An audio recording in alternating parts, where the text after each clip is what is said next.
The UFC updates.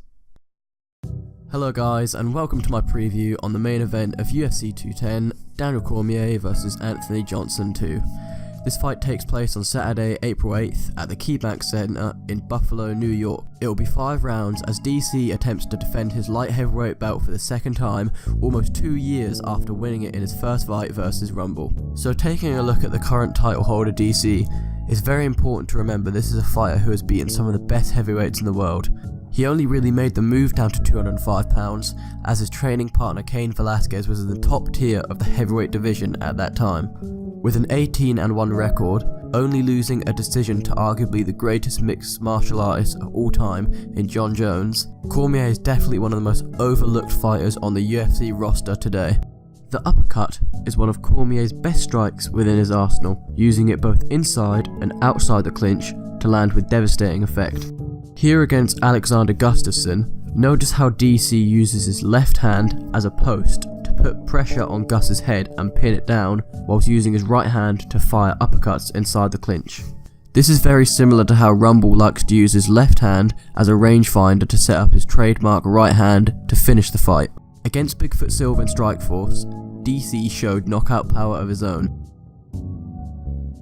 Watch again, as DC uses his left jab to step into range, then once he is there he refires his left hand out again, but this time with the intention of measuring the range to set up his uppercut and send Bigfoot crashing to the canvas. Now it's no secret that Cormier's Olympic caliber wrestling makes him one of the most dominant grapplers in UFC today. However, let's take a closer look at what it is that makes him so great on the canvas.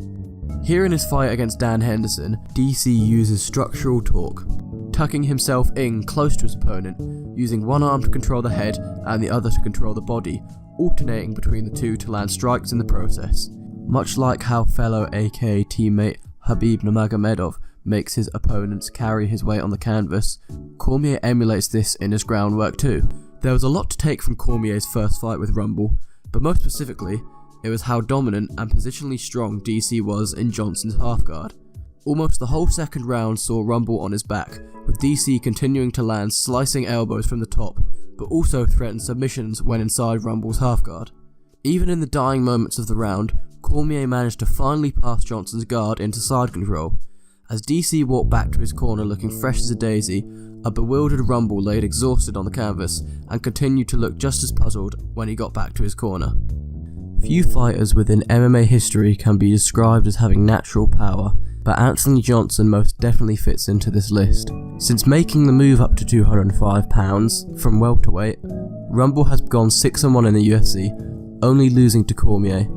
Knockout after knockout after knockout, he's up there with the likes of Mark Hunt as one of the hardest hitters in the UFC today. UFC analyst Dan Hardy has also looked at how Rumble uses his left hand in both of these knockouts over Glover and Nogueira. The left hand has no intention to land as a strike. Instead, Hardy referred to it as a measuring stick that he uses to keep his opponents in the right place. I'll leave a link to that video in the description if you'd like to watch it. Cormier feels that the biggest difference between himself and Rumble isn't the power or the wrestling, but the mental toughness. Yes, since his loss to Cormier, Rumble has KO'd all 3 opponents he's faced, but he has never been down in a fight to come back and win. Look at Cormier. Both Gus and Rumble dropped him early on, and he went on to win both of those fights. He can overcome adversity. All Rumble's losses have been from rear naked chokes when he gets smothered on the ground and eventually becomes exhausted and his defense goes out the window.